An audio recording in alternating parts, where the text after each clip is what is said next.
오늘 우리에게 주시는 하나님의 말씀은 사도행전 11장 9절에서부터 10절까지의 말씀입니다. 제가 읽도록 하겠습니다. 또 하늘로부터 두 번째 소리 있어 내게 이르되 하나님이 깨끗하게 하신 것을 내가 속되다고 하지 말라 하더라. 이런 일이 세 번 있은 후에 모든 것이 다시 하늘로 끌려 올라가더라. 오늘 하나님이 깨끗하게 하신 것을 내가 속되다고 하지 말라라고 하는 제목으로 함께 은혜를 나누고자 합니다. 최근에 제가 속해 있는 그 단톡방에 좀 의미 있는 사진을 제가 접하게 되었습니다. 사진을 준비해서 여러분에게 같이 비춰주고 그러면 좋았을 텐데 그런 준비가 안 되어서 여러분들이 한번 머릿속으로 상상을 해보시면서 그 그림을 떠올려 보시면 좋을 것 같습니다. 어떤 사진이었냐면 두 가지 사진이 이렇게 대비가 되어 있었는데요. 하나는 이제 이분이 매일 아침마다 이제 아침 일찍 일어나셔서 이렇게 등산을 하시는데 자기가 하는 중간점 이렇게 쉬는 지점에 정자가 있고 그랬었는데 그 정자 주변이 그날따라 아주 깨끗하게 정돈된 모습을 찍어 놨습니다. 그래서 누가 이렇게 그 정자 주변에 그 낙엽을 다 쓸어내고 아주 깨끗하게 했나 하는 그런 마음으로 그분이 이제 정자를 이렇게 주변을 잘 이렇게 찍어 놓으셨습니다. 그 기분 좋게 이제 거기서 쉼을 가지고 등산을 하고 나서 다음 날 다시 그곳에 올라갔는데 아주 뜻하지 않은 이 경고문이 하나 붙어 있는 것을 발견했습니다. 그 두 번째 사진입니다. 첫 번째 사진 한번 비교해 보십시오. 첫 번째 사진은 아주 정자가 있고 주변이 잘 깨끗이 그 정돈된 그 모습이고 두 번째 이 사진이 이 경고문을 찍은 사진입니다. 어떤 경고문의 내용이냐면 제가 읽어드리겠습니다. 산의 흙을 쓸어내는 행위는 자연을 훼손시킵니다. 흙이 없어 나무 뿌리가 드러났습니다. 자연은 자연 그대로 낙엽이 쌓여야 합니다. 그 경고문을 어떤 분이 이렇게 붙여놓은 걸 찍어놨습니다. 늘상 이렇게 보는 단톡방의 사진이었는데, 뭐 평상시에는 이제 별 의미 없는 사진들이 많이 올라와서 이렇게 제가 지우고 했는데, 그날만큼은 제가 오늘 뭔가 이렇게 마음에 와닿는 게 있었습니다. 그래서 여러분과 이렇게 나누게 됐는데요.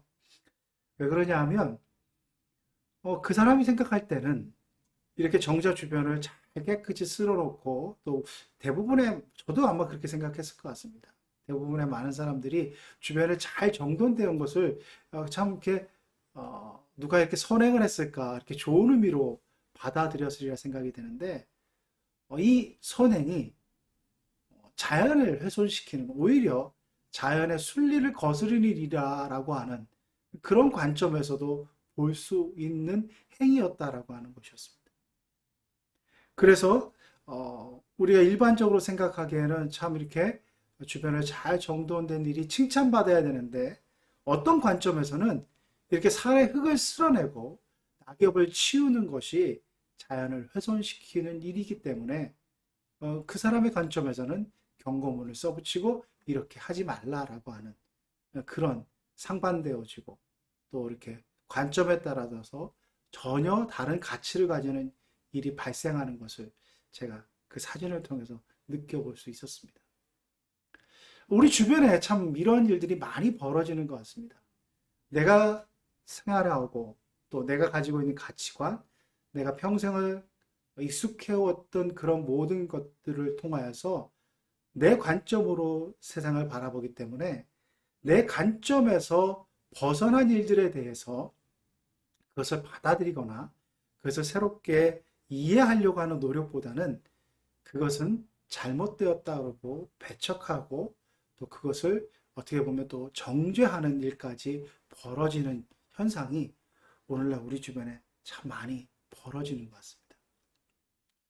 그래서 여러분들 이제 유튜브도 많이 하시고 또 뭐 다양한 이제 소셜 네트워크 통해서 이렇게 여러 가지 정보들을 접하시는데 어떻게 보면 뭐 흔히 얘기하는 것처럼 내가 알지 못하는 그 알고리즘의 인도함에 따라서 우리가 접하게 되는 많은 것들이 내가 그동안 즐겨 했던 것들을 기가 막히게 찾아서 내가 보기 좋게 이렇게 늘 검색을 안 하더라도 이렇게 친절하게 나에게 소개시켜 주는 것이 오히려 나를 점점 어떠한 그 가치관이나 어떠한 생각에 가둬놓는다라고 하는 그런 생각을 여러분 가져보지 않으셨습니까? 이것을 학자들이 이렇게 표현한다고 합니다. 확증 편향적 사고를 강화시킨다. 이렇게 표현한다고 합니다. 확증 편향적 사고라. 즉 내가 보고 싶은 것만 보고 내가 듣고 싶은 것만 듣고 내가 생각하고 싶은 것들만 계속해서 우리가 점점 익숙하게 접하게 되다 보면 내 생각이 모든 것들을 규정짓고 가치를 판단하는 데 있어서 다른 여러 가지 요소들을 듣고 이해하고 수용하기보다는 내 기준만이 옳다고 생각되어지는 그것을 강하게 주장할 수밖에 없다라고 하는 것입니다. 갈등 구조가 점점 심화된다고 하는 것이죠. 그래서 갈등 지수가 세계 어떤 나라보다 더 상위에 랭크될 정도로 우리나라 이 지금 사회의 구조의 모습이 점점 이렇게 갈등과 대립의 국면으로 치닫고 있다라고 하는 것들을 여러 통계에서도 말해주고 있습니다. 세상을 살아가는 일뿐만 아니라 우리 신앙의 관점에서도 그러한 일들이 참 많이 벌어지고 있는 것 같습니다. 똑같이 말씀을 읽고 똑같이 하나님을 섬기고 예배 드린다고 하는데도 다양한 어떤 성경의 해석을 받아들이고 그것을 인정하기보다는 그것을 배척하고 그것을 정죄하고 그것을 심하게는 이단으로까지 이렇게 내모는 그런 모습들이 우리 신앙생활하는 곳곳에서 발견되어 줄 수 있다라고 하는 것입니다. 오늘 성경의 본문은 이런 관점에서 한번 살펴볼 수 있는 본문이라고 생각이 됩니다. 저희가 전체적인 11장의 맥락을 알기 위해서는 사실 10장에서부터 말씀을 읽어야 됩니다. 그러나 본문이 워낙 길기 때문에 제가 이 두 구절만 읽게 되었는데요.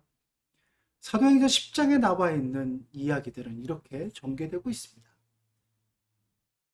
베드로가 하나님의 놀라운 계시를 받아서 이 고넬료에게 이방인 백부장인 고넬료에게 어떻게 복음을 증거하는가라고 하는 것들을 아주 성령의 역사의 그런 신비로운 사건을 통하여서 기록해주고 있습니다.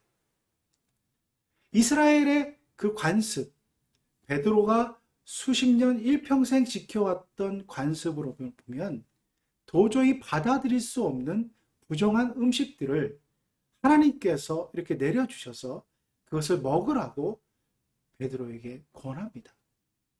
그랬을 때 베드로는 단호하게 그것을 거부합니다. 하나님, 제가 일평생 부정한 것을 먹지 않았습니다. 근데 어떻게 이렇게 부정한 것을 먹을 수 있습니까? 라고 얘기합니다.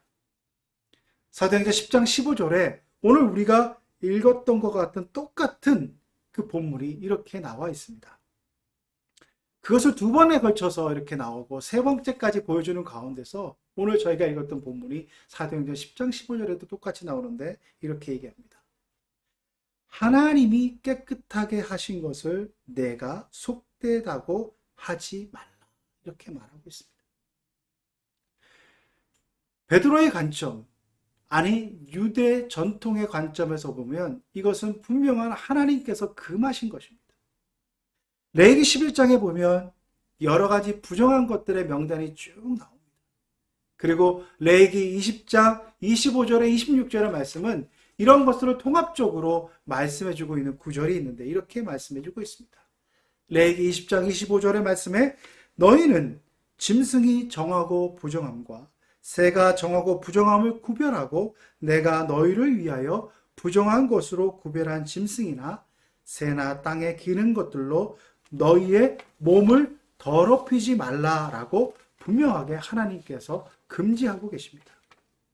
그리고 레위기의 말씀을 통하여서 하나님께서 우리에게 요구하시는 것을 26절 말씀에는 이렇게 또 말씀해 주고 있습니다. 너희는 나에게 거룩할지어다. 이는 나 여호와가 거룩하고 내가 또 너희를 나의 소유로 삼으려고 너희를 만민 중에서 구별하였음이니라. 이렇게 말씀해 주고 있습니다. 즉 이스라엘 백성들은 하나님께서 구별하여 주신 선민의 삶을 살아가기 때문에 하나님께서 금하신 음식들을 금하고 하나님께서 금하신 것들을 금함으로 말미암아 자신의 구별함과 거룩함을 지켜오는 오랜 관습과 전통과 규례를 지켜왔습니다. 베드로는 그러한 전통과 관습 속에 살아왔기 때문에 하나님께서 지키라고 하신 것이기 때문에 하나님께서 내려주신 것을 그 전통과 관습의 기준에서 이렇게 판단하여 말했습니다. 하나님이 부정한 것을 제가 어떻게 먹을 수 있겠습니까? 그런 말씀에 하나님께서 그 거룩함의 관점을 새롭게 규정하여 주시는 그 말씀을 베드로에게 들려주십니다. 내가 거룩하다고 한 것을 네가 어떻게 부정하다고 할 수 있겠냐? 그 거룩의 관점이라고 하는 것은 바로 하나님께서 우리에게 정해주신 규례나 율례나 법도가 아니라 하나님의 뜻, 하나님의 관점에서의 거룩이라고 하는 것을 말씀해주고 있다라고 하는 것입니다. 예수 그리스도께서 죽음의 권세를 이기시고 부활하신 이후에 사도들은 담대함을 얻고 그 부활의 놀라운 소식, 복음을 증거하였습니다.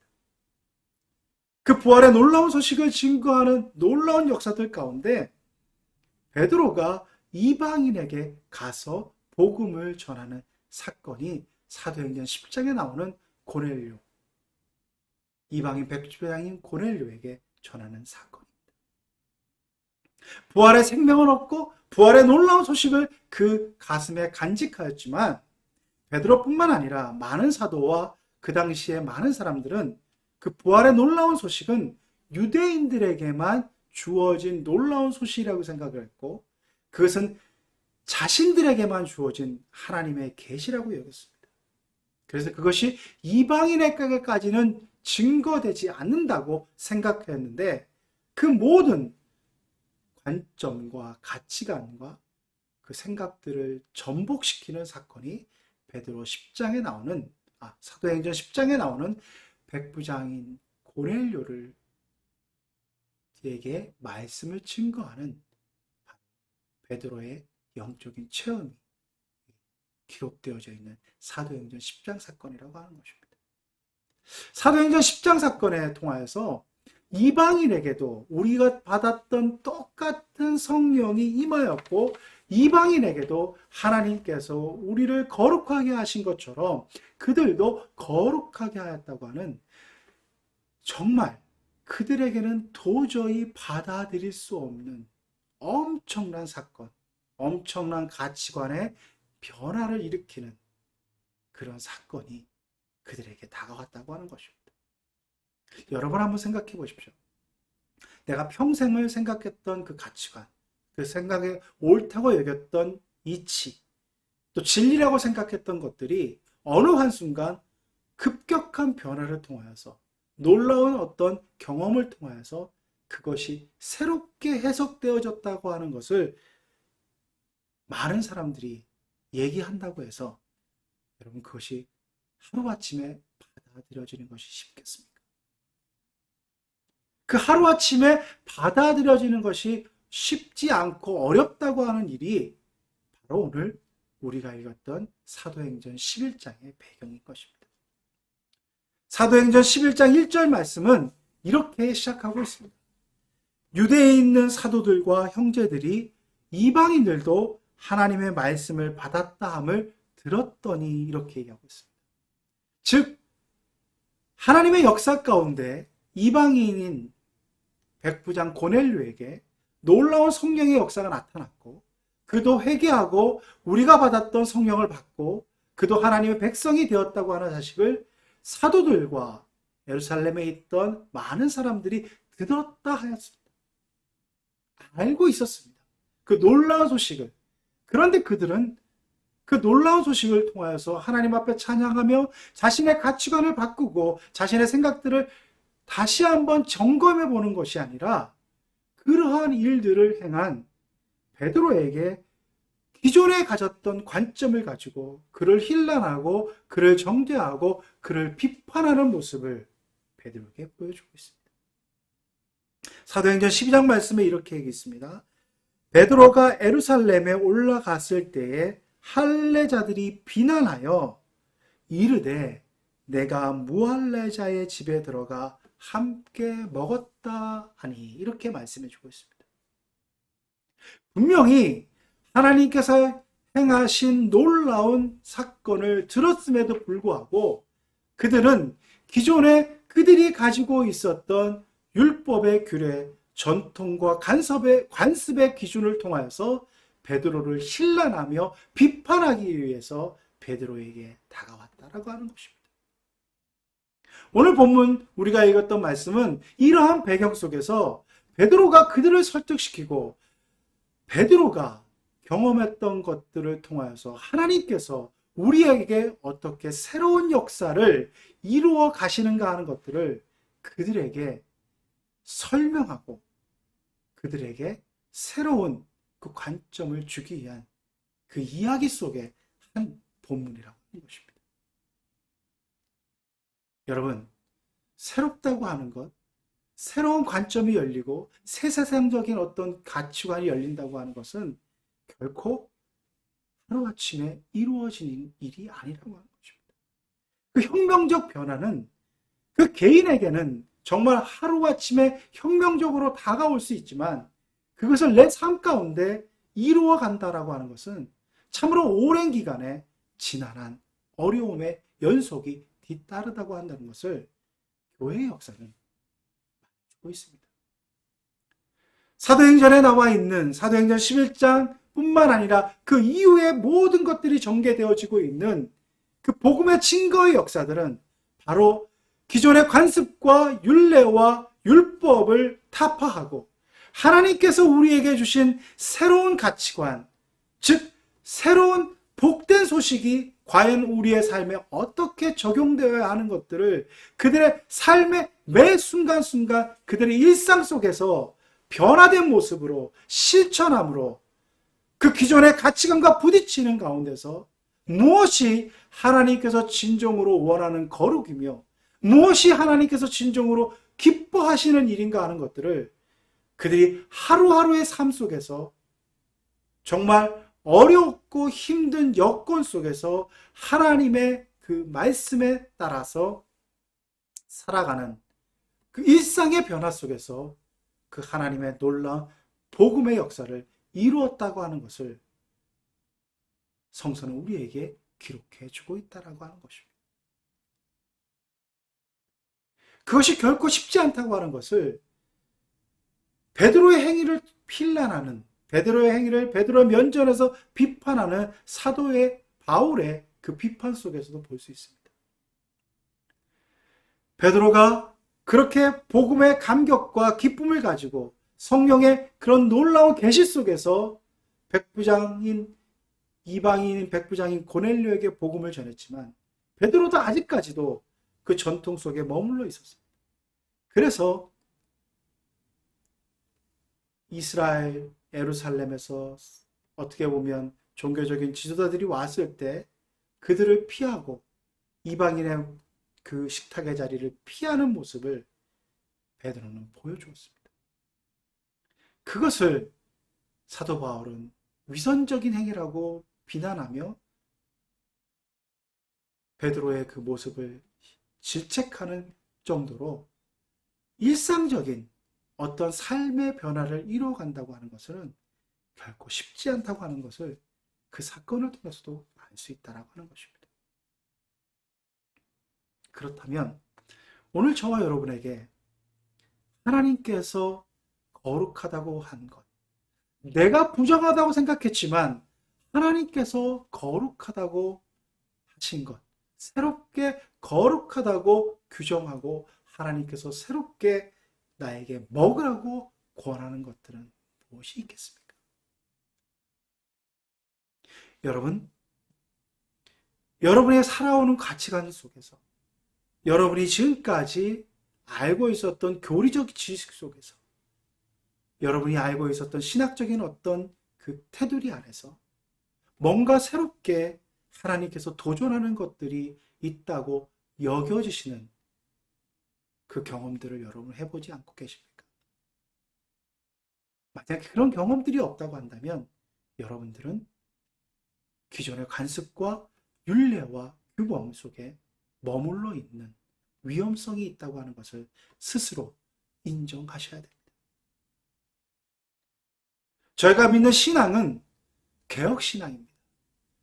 즉 어느 하나에 머물러 있어서 그것이 화석화되고 박제화되는 그 신앙이 아니라 날마다 리포움드되는 새로운 형태를 가지고 새로운 복음의 역사들을 우리 가운데 어떻게 받아들여야 될 것인가 하는 고민 속에서 하루를 살아가고 지금 벌어지는 세상의 현실과 세상에서 벌어지는 많은 사건을 어떻게 하면 오늘 우리에게 주어진 복음의 새로운 관점으로 무엇이 우리에게 주시는 하나님의 거룩성인가 하는 것들을 끊임없이 다시 묻고 그것을 성찰하지 않으면 베드로가 하나님께서 거룩하다고 우리에게 먹으라고 주신 것을 우리가 끝까지 거부하는, 베드로가 했던 것처럼 하나님 왜 거룩하지 않은 것을 나에게 먹으라고 하십니까? 라고 하는 그 거부의 그 태도와 반응을 우리도 똑같이 보일 수 있다고 하는 것입니다. 사랑하는 성도 여러분, 저와 여러분의 삶 가운데 하나님께서 날마다 삶의 자리가 다 다르고 가치관과 생각이 다 다르기 때문에 각자에게 주어지는 새로운 깨끗함의 역사, 내가 기존에 더럽다고 생각하고 내가 기존에는 받아들일 수 없다고 생각하고 내가 기존에는 정죄하였던 것들을 하나님께서 새롭게 바라보라고 하시는 것들이 분명히 여러분의 삶 가운데 있을 것입니다. 그래서 제가 일반적으로 이것이다라고 말하기는 매우 조심스럽습니다. 그러나 분명한 것은 여러분들께서 그러한 도전과 그러한 어떠한 가치관에 부딪힘 속에서 오는 고민이 없이 성찰 없이 하루하루를 살아가시고 신앙생활을 영위하신다 그러면 여러분은 기존의 가치관에 매여 있는, 즉 부활의 생명과 부활의 능력을 소멸시키는 그런 신앙인의 자리로 머물 수 있는 위험이 있다고 하는 것을 분명히 깨달아야 된다고 하는 것입니다. 오늘 하나님께서 여러분에게 이렇게 질문하고 이렇게 도전한다고 한번 깊이 생각하시면서 여러분의 삶의 자리에서 주어지는 많은 문제들 속에서 이 관점과 이 기준으로 여러분 다시 한번 여러분 신앙을 점검해 보셨으면 좋겠습니다. 하나님이 깨끗하게 하신 것을 내가 속되다고 하지 말라. 함께 기도드리겠습니다. 하나님, 예수 잘 믿는다고 생각하고 또 예수 열심히 믿는다고 생각하고 또 좋은 신앙이라고 스스로 착각하면서 얼마나 많은 하나님께서 우리에게 새롭게 깨끗하다고 하고 새로운 그 거룩의 관점으로 다가오게 한 사건들을 우리 스스로 정죄하고 내밀며 또 우리가 나의 거룩을 그렇게 차별하고 구별하는 것으로 증명하려고 하는 우리를 범했는지 이 시간 다시 한번 생각해 보게 됩니다. 부활하신 예수 그리스도를 만나고 그 부활의 생명력을 가지고 하나님께서 우리에게 새롭게 허락하신 그 거룩의 놀라운 사건들을 새롭게 이해하고 그 복음의 놀라운 능력 속에서 새로운 관점으로 우리가 하루하루를 살아갈 수 있도록 주여 인도하여 주시옵소서. 그래서 그 이전에는 참으로 가까이 할 수 없었고 참으로 함께 하지 못하며 참으로 우리가 멀리하는 것이 오히려 거룩하다 여겼던 것들을 내 식탁의 자리로 초대하고 내 옆자리에 앉히며 내가 그들과 동행하는 그 놀라운 변화들을 통하여서 복음의 살아 역사하심과 복음의 놀라운 일상의 변화들의 경이함을 증거해 보일 수 있는 우리 모두가 되어줄 수 있도록 주여 역사하여 주옵소서. 이 모든 것 우리 구주 예수 그리스도 이름으로 간절히 기도드리옵나이다.